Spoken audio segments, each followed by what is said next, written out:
Жизненные опасности – это одна из наиболее важных тем, которые стоит учитывать при выборе места жительства.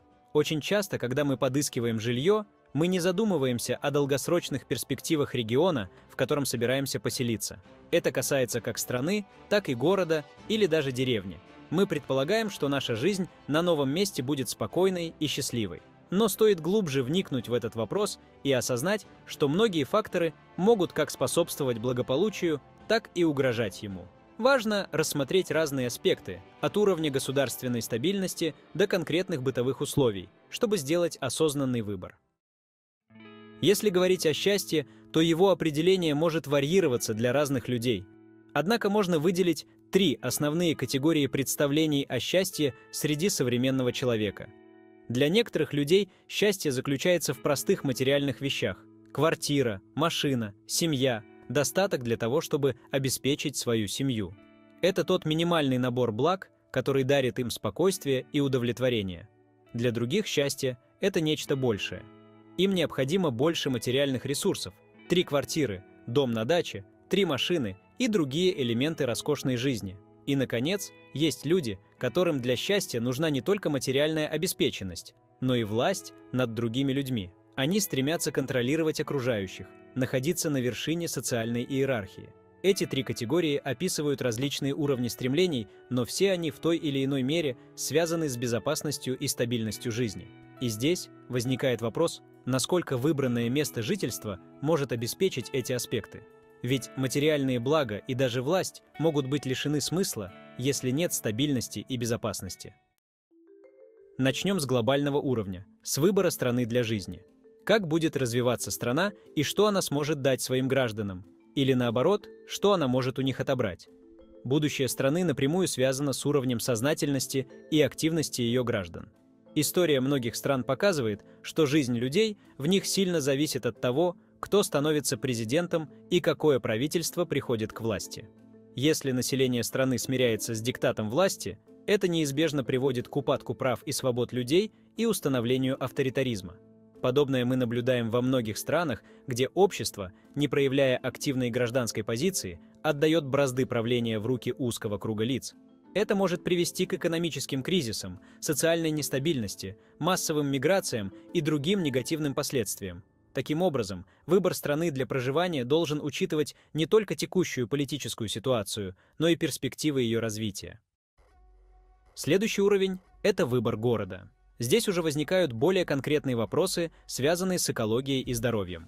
Город, в котором вы хотите поселиться, должен обеспечивать не только комфортную жизнь, но и безопасную окружающую среду для вас и ваших детей. Чем будут дышать ваши дети, какое будет качество воздуха и воды, и чем они будут питаться сегодня и в будущем? Это важные вопросы, которые необходимо задать себе при выборе места жительства. Многие современные города сталкиваются с проблемами загрязнения воздуха, нехваткой зеленых зон, плохим качеством водоснабжения. Особое внимание стоит уделить состоянию инфраструктуры. Насколько безопасны многоэтажные здания, в которых вы планируете жить? В экстренных ситуациях, таких как отключение электроэнергии, водоснабжение или другие катаклизмы, здание должно быть достаточно надежным, чтобы обеспечить безопасность вашим близким. Нельзя игнорировать и такие факторы, как социальная обстановка в городе. Безопасно ли отпускать детей, гулять по городу или даже просто во двор? К сожалению, в некоторых районах даже выход на улицу может нести угрозу. Риск нарваться на неблагополучные компании или стать жертвой преступлений остается достаточно высоким во многих современных мегаполисах. На фоне всех этих рисков возникает вопрос, какие критерии должны стать определяющими при выборе места жительства. Существует несколько ключевых факторов, которые стоит учитывать: экологическая безопасность. Это один из важнейших критериев. Чистота воздуха, воды, состояние зеленых зон – все это влияет на здоровье и благополучие ваших детей и всей семьи.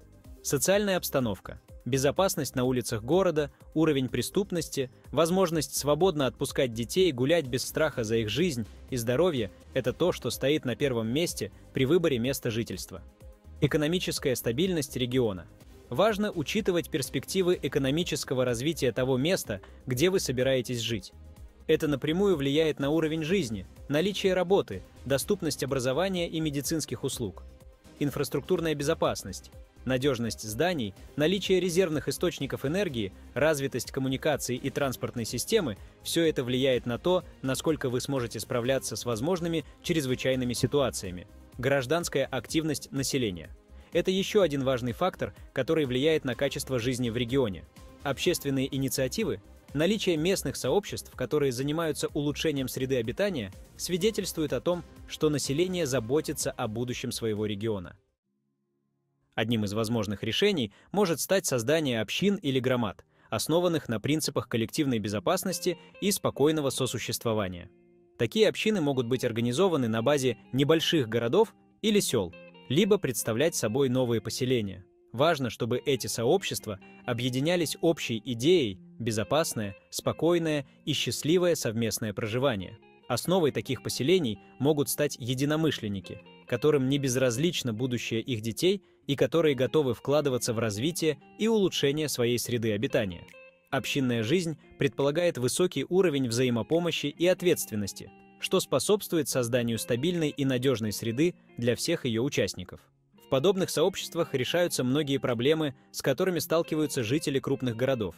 Экологическая чистота, низкий уровень преступности, надежная инфраструктура – все это становится возможным благодаря совместным усилиям членов общины.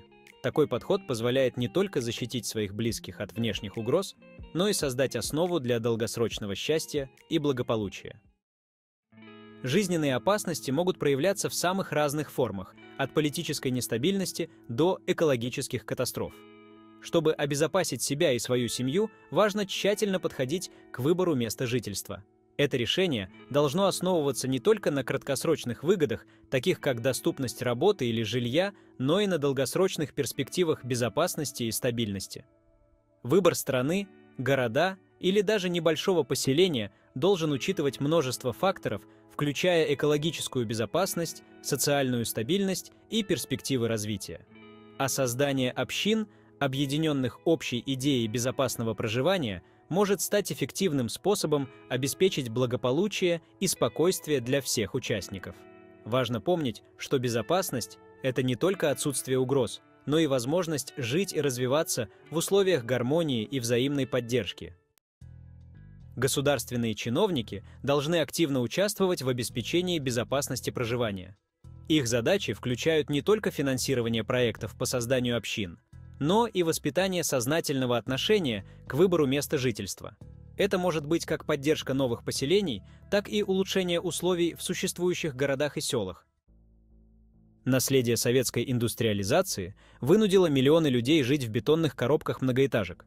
Мы привыкли к таким условиям, хотя многие и не задумываются, насколько это некомфортно.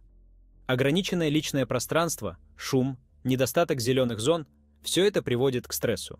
Архитектура тех лет не предполагала уюта, а была нацелена на массовость. В то же время в Западной Европе и США люди чаще выбирают частные дома. Почему? Возможно, это безопаснее и спокойнее. Может, жизнь в частном доме приносит больше комфорта и счастья. А как вы считаете, где лучше жить? Будем рады узнать ваше мнение в комментариях. Если вам понравилось это видео, подписывайтесь на наш канал, нажать на колокольчик и выбрать «Все». Ставьте «Нравится», лайки, большой палец вверх, пишите комментарии, поделитесь видео с друзьями. Пусть видео о хорошем и полезном смотрит больше людей,